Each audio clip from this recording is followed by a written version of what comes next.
Peace, goddesses. Do y'all realize that I literally recorded content for 21 days in a row? For 3 whole weeks, every day, I picked up my camera, recorded, edited, and posted a video. I am just in astonishment that I did that. It was not planned at all.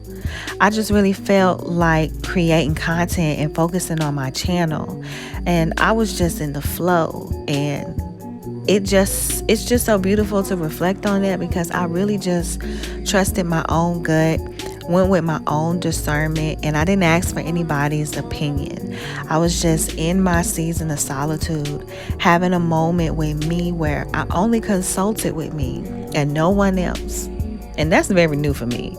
This is extremely new for me. I am very much a ask other people's opinions, gather different perspectives in order to help me make a decision type of person. And for those 3 weeks, I only consulted with myself. And that was new for me, but that was beautiful for me. That was good for me. And I feel like the results that came from that were beautiful too. It was also proof that I can trust me and be okay. I can consult with me and things turn out fine. In this moment, I'm just looking back at what I accomplished by myself, for myself, and I'm impressed and amazed. And I'm even more excited to see what else I can do by myself without the influence or opinions of others. It's only up from here. So after going hard, but not even being a hard thing to do, I felt like I was on it every day, but it wasn't hard. I didn't feel like pressure to meet a deadline or accomplish a goal. For those 21 days, I just felt the need to create and then allow myself to take a break when I felt the need to. It was literally me being in a space where I just listened to my body and I just listened to myself. And at some point, myself said, all right, today, we're not going to record today. We're not going to record today. We're going to give ourselves a break and we'll pick it back up later. And here I am, getting back in the flow of creating content for my channel. But during my break, the past 2 weeks since I've posted a video, I've just been going with the flow, really listening to my body and doing what my body is telling me that I need to do, and giving myself grace with being flexible.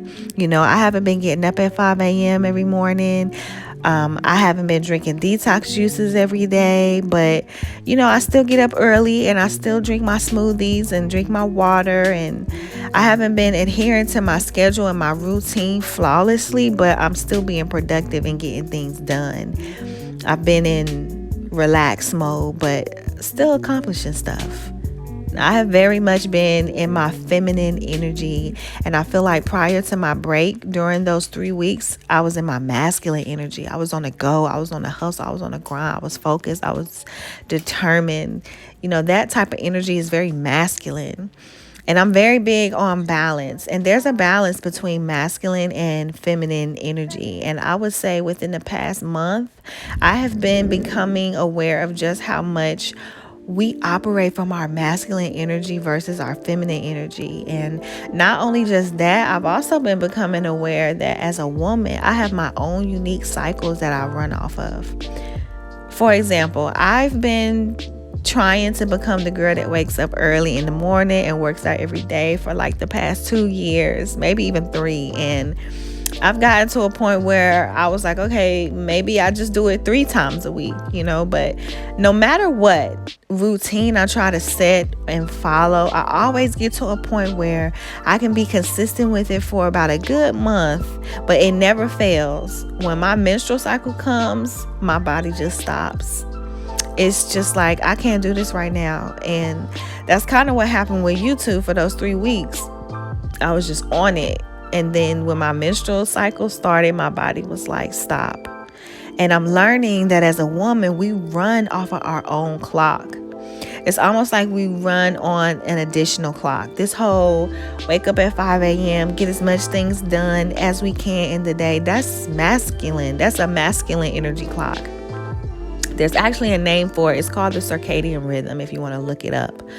And yes, as a woman, we can operate on that with them. And I feel like society has structured our daily lives to operate that way. But as a woman, we have a whole nother clock that just goes unnoticed, gets neglected. And because I'm a woman who is really on a mission to just be my healthiest self, this clock has been suffering.